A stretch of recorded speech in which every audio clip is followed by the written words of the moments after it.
The views and opinions expressed in the following program are those of the participants and do not necessarily reflect those of KSMQ Public Service Media Incorporated or its assigns.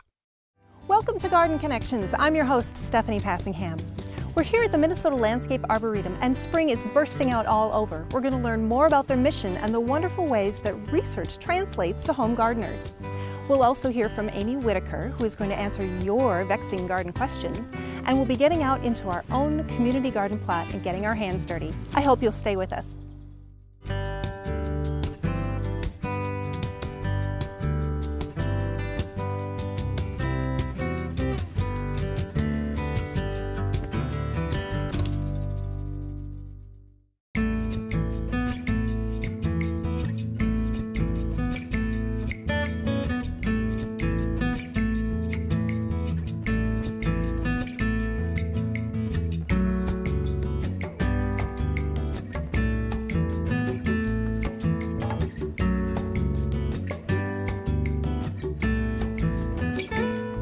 Today we're at the Minnesota Landscape Arboretum, and we're here to learn more about this amazing place, and our special guest is Ed Schneider, who is the director of the Arboretum. Thanks for being here, Ed. Well, welcome to the Arboretum. Thank you. This is an amazing place. It's enormous. It is big. It is very 1,200 big. acres. Wow. Yes. There's a lot going on here, but there must be a unifying mission for this organization. What is it? There is, and it's multiple pronged. It's all the way from beautiful displays, including displays for the home gardener as well as professionals.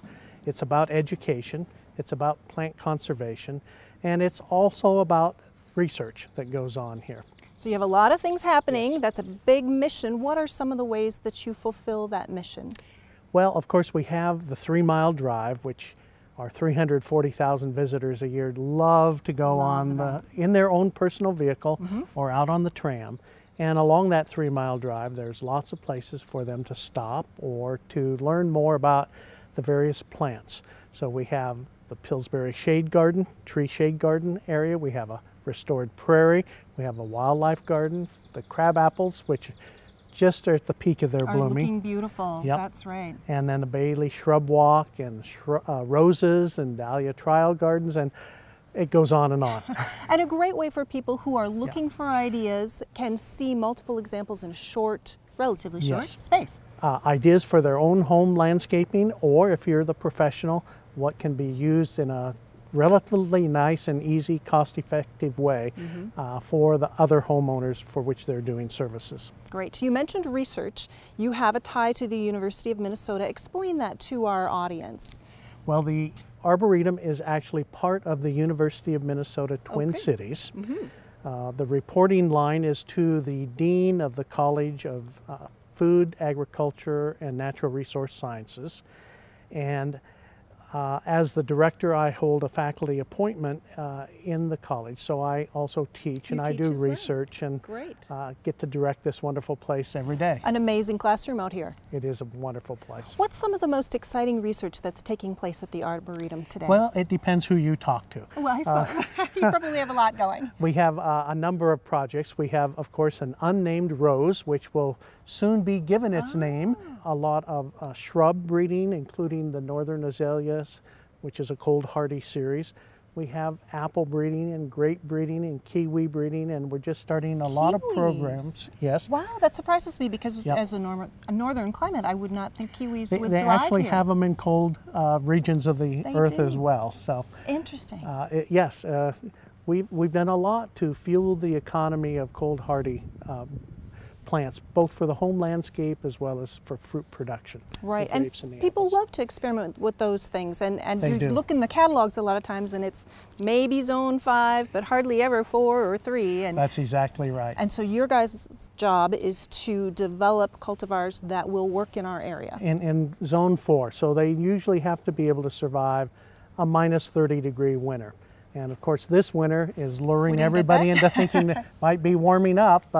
I would just say be cautious, don't jump the gun, don't buy a lot of zone 5, which can't withstand the the extreme colds, because the that we extreme normally colds would will have. come back. They'll come back. Yeah. All right. When someone comes to the Arboretum, you have some examples of home gardens, and I love in particular, we'll have to talk about the weed garden.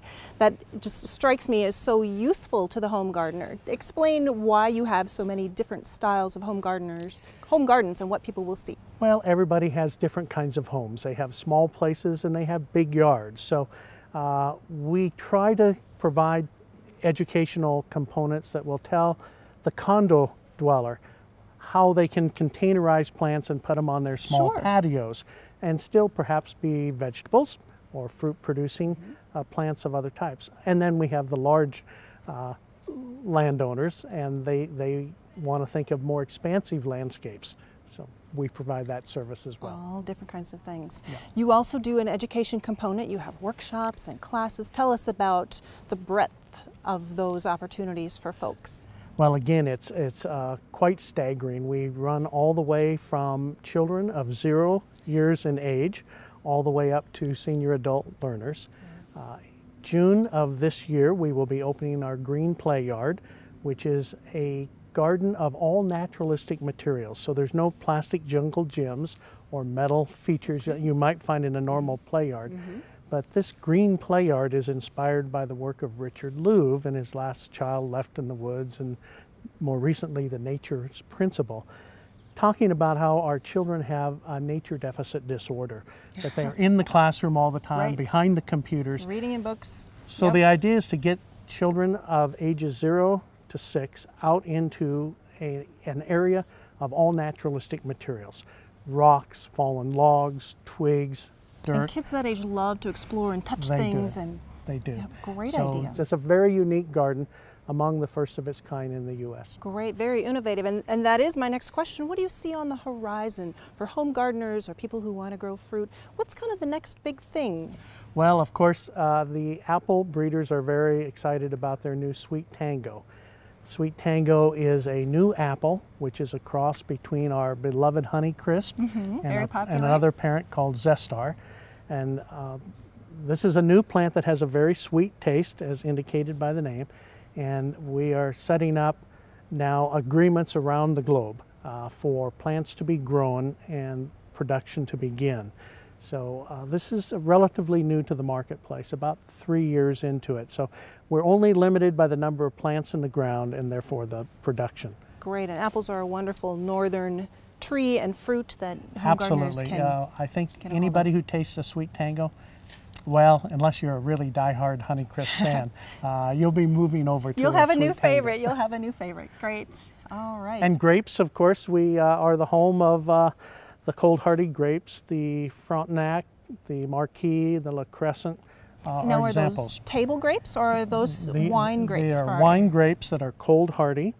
And the cold hardiness has allowed the wine industry actually to grow to what it is today, about 40 wineries in Minnesota. Excellent. We still have a ways to go to catch up with Napa, but we're on our way. We're on our way, absolutely. Something that even someone who could put together in their own backyard if they had enough space and just wanted to make wines for themselves. Yeah. Great research opportunities here that really translate to that home gardener that people can use in a practical way. I love that. And we're also starting a new program in plant conservation. There are many federally endangered species in the upper Midwest, and our job will be to protect them and to monitor them and to develop a seed bank where we can put viable seeds into deep storage until such time that we can grow enough of the plants back and restore them in protected areas within Minnesota. Great, and a partnership, I understand, with Seed Savers in Decorah, Iowa, which is also in our area. That's exactly right. Excellent. And our new vegetable gardens this coming summer will highlight a number of their heirloom varieties, which of course our chefs use to make their garden salads for our visitors in the cafe every day. Great. Yeah. Ed, so much here. Thank you so much for just giving us the tip of the iceberg, and we look forward to seeing more when we return. Well, I hope your viewers will enjoy a digital view of the Arboretum. I'm sure they will. But there's no substitute for them to come and visit and enjoy this really great northern treasure. And it is. It's a great resource for the entire state. Wonderful really mission is. you have here. Thank you very much. All right. Thanks, Thank Ed. Well, stay tuned. We're going to hear next from Aimee, who will answer some of your challenging horticulture questions.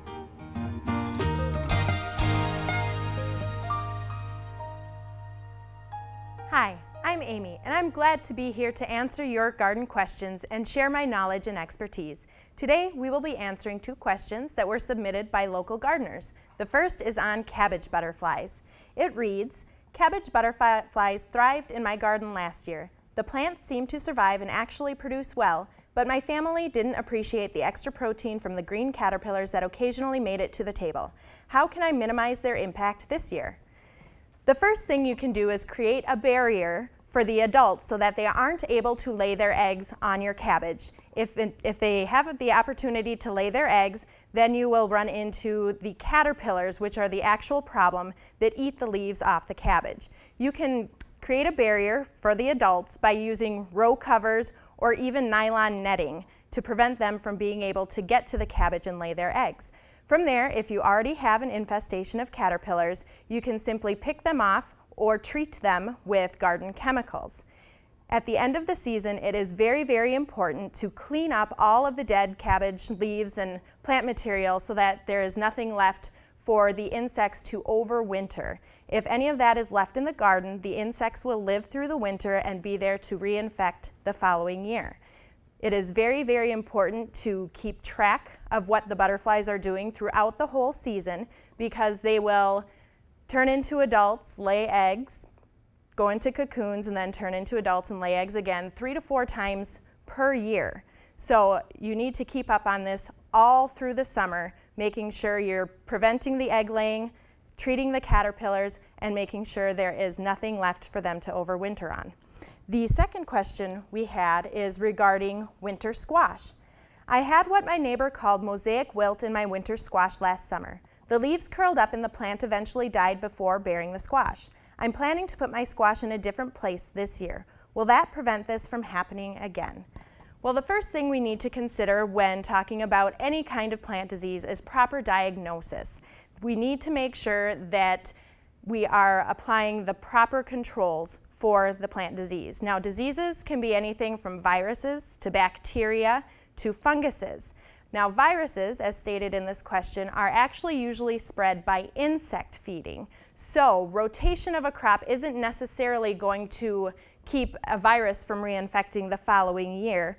The other thing that you need to consider when controlling any kind of insect or disease problem is sanitation. The best thing you can do is get rid of any infected, diseased, or insect-ridden material at the end of the season. Make sure you dispose of it away from the garden so that it does not leave anything behind to reinfect for the following year.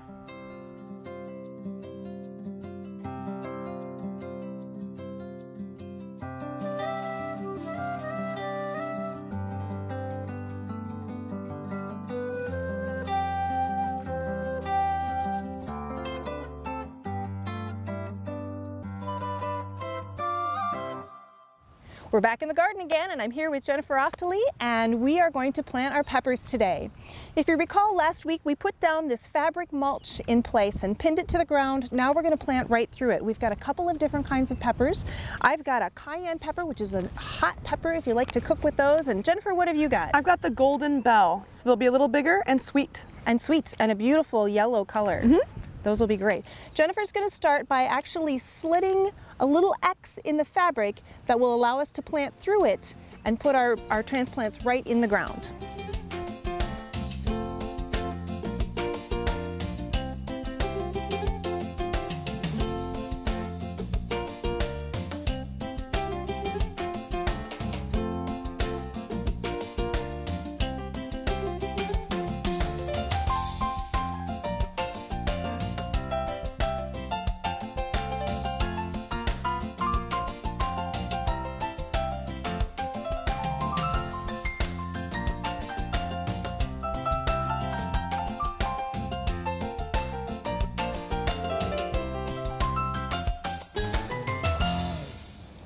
There, it looks good. Now we don't need to add much water to this because, of course, as you mentioned, it's rained quite a bit, but you can water just directly through this and it'll go right through this fabric onto your plants. Let's head over to our tomatoes next.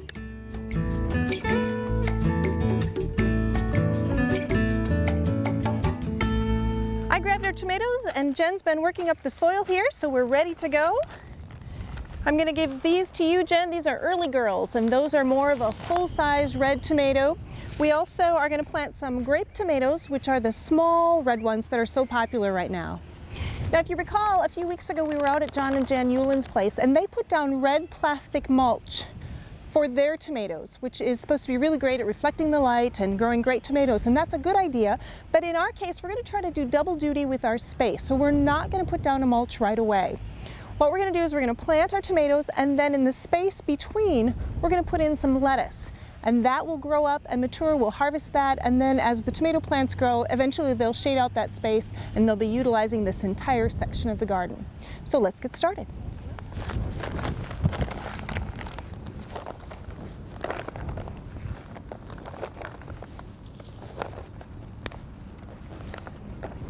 Tomatoes have an amazing ability to throw out roots just about anywhere along their stem. So I like to plant my tomatoes especially deep, and then they'll grow new roots along the stem area. In fact, if you look at this one, you can almost see these little nodules are already almost like sprouting. And so I'm going to cover those in the ground and cover it probably up to here, and then pinch off these two lower stems. I tend to go deep, but Jen, you've got another method that works just as well. Well, I was always taught to plant tomatoes with the root sideways, lengthwise, kind of closer to the top of the soil. Some people say this doesn't work. It's always worked for me.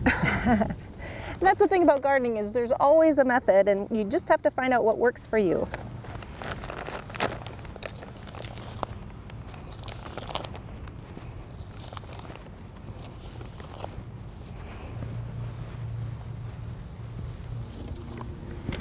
Now, can I go crazy with this, or are we saving it for some of the lettuce? You can go crazy with it. All right. Help yourself.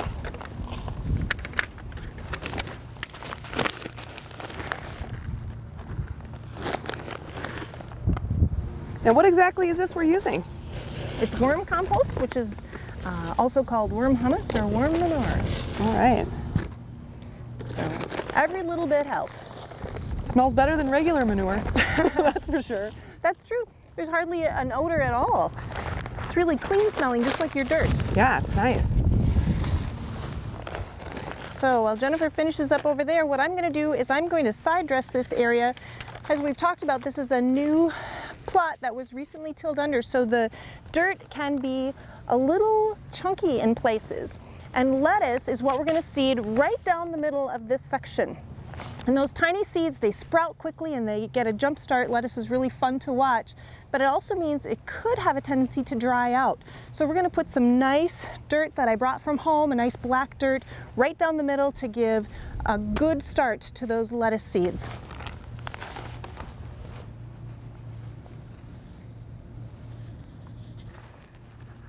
Ooh, that's nice looking dirt.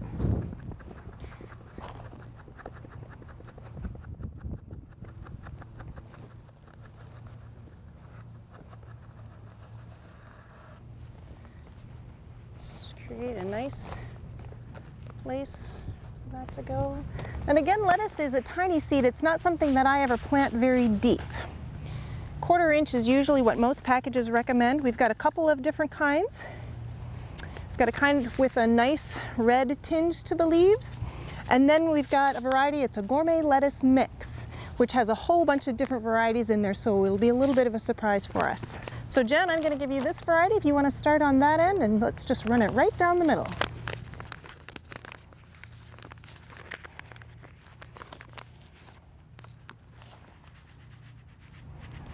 You can see this gourmet mix has a lot of different colors to it, and it shows you there are different kinds of plants in this particular mix. And I'm going to sow it fairly thickly for a couple of reasons. One is we've got the space right now while these tomatoes are small, but the other thing is people sometimes ask, can you use seed that you didn't use all of it up last year? And sometimes that happens. I buy a package of seed and maybe I only use half of it. Can I use the rest of it the following year? And I say yes. Germination may not be as good. You may want to sow it a little bit thicker, but I've been amazed at some of the seeds that I have, and I don't know if this is your experience as well, Jen, that they germinate several years after I first purchased them. Yes. Now yours are more of a uniform color. You've got just one variety in yours. Yes. And these are the red tinted leaves. And I should sow these just as thick? Yep, just go down as far as you can. We just have a few of those. Yeah, We've got we a just have lot a of this few. gourmet mix. So I'm just going to keep it all right on the end here. Here's some, if you need some more for that end. These are much easier to see in this nice dirt. That's true too. A little windy, they'll get away from us. Yeah. And I'm just going to take my fingers and rustle the dirt a little bit to work those in. Don't really want to cover them up very deep at all.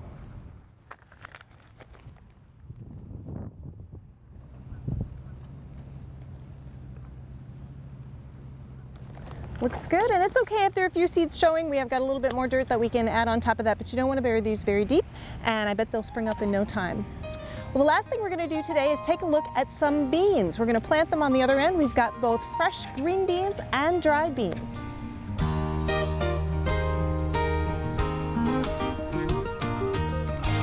We're in our section of the garden where we're going to plant beans, and we're going to do both green beans and dried beans. Now, Jen, you use dried beans a lot. I do, at home, yes, absolutely. And what do you do with them? Well, everything. We use them in meat dishes. We'll use half beans, half legumes, half meat. Really cuts back on our meat budget. And you know, we use them in soups, and my daughter's young, so she eats them just as is. Eat them plain, don't they? Kids are amazing. And sometimes if you have children and you want to get them enticed to eating beans, try ones that have interesting color. And we've got some examples of that today. This one right here is an heirloom bean. It's called Jacob's Cattle bean. And it's this beautiful mahogany color, and it's got little speckles on it. It's really a fun one. Now, the funny story about these beans, and we're going to plant some others, I planted them in my garden at home a couple of years ago and harvested them, and it turns out that Jacob's cattle beans were very difficult to get seed for last year, but fortunately I had saved enough from the previous year. So these beans are actually 2 years old, but they look great, and we're going to put them in the ground today. You've got a couple of varieties. What's one that you have there? One of the varieties I have is the Calypso bean, and they are black and white spotted. My daughter calls them the cow beans because they kind of look like cow spots. But this is one of my favorites, absolutely. Another one that I have here, they're a little dusty, but we'll polish them up good here. Another one I have is called a Hidatsa shield bean. This is another heirloom bean. This was introduced to Europeans by a Native American tribe out of the Missouri River Valley in North Dakota. And again, a lot of times these beans traveled across the country just being passed by Seed Savers from one to the other. And this actually came from Seed Savers, which is an organization out of Decorah, Iowa, that works to save these really interesting heirloom varieties. And of course, we're going to plant black turtle beans. These are your standard black beans. And if anybody likes beans, chances are they're going to like these black beans. They're nice in a variety of cooking, different dishes, and they keep really well. They keep well when they're dry, and they keep pretty well when they're cooked as well. We use those a lot at our house. We put them on baked potatoes with salsa. Oh, yum. Yeah, it's good. My daughter loves them. So beans, we just have made a couple of rows here. This row right here in front is where we're going to put all these dry beans. Beans only need to go in the ground a couple of inches. Because these heirloom beans are seeds that are a couple years old, I'm going to plant them a little closer together than I might normally, just in case there are some germination issues. That's smart. So with the heirlooms, probably going to put those about 4 inches apart.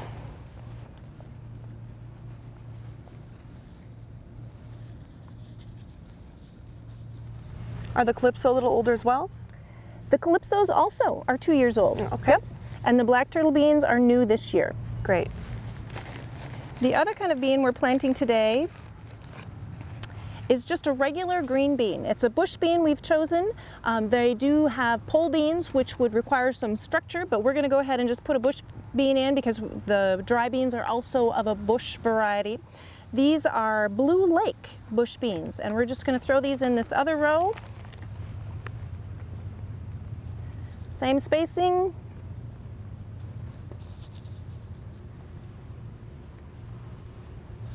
Now these are a bush bean, which means they don't climb, is that correct? That's correct. So you don't have to put any trellis down. Well, that sounds easier. And I've grown this particular variety for a number of years. It's got good flavor, good color. They don't get stringy. Oh, that's nice. And we eat them a lot straight from the garden. When we harvest, half of our harvest usually ends up in somebody's mouth. So they're really good and kind of a little bit, you know, green beans aren't really sweet, but they do tend to have a nice crisp, sweet flavor to them. They're not pithy or anything, so that's nice. They're great. And bush beans are a nice option because not everybody has the room to go vertical in their garden.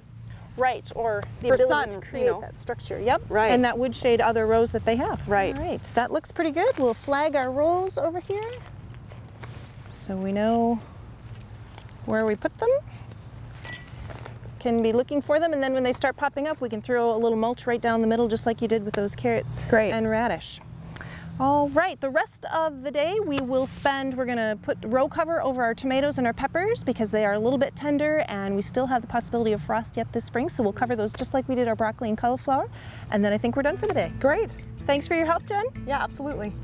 Well, I hope you've enjoyed today's show. We've learned something, and I really would encourage you to try some of those dried beans. I hope you'll join us again next week on Garden Connections. For Jennifer Oftley, I'm your host, Stephanie Passingham. On Garden Connections, we'd love to see photos of your garden. Or if you have questions for our garden experts, contact us by emailing garden@ksmq.org or like us on Facebook.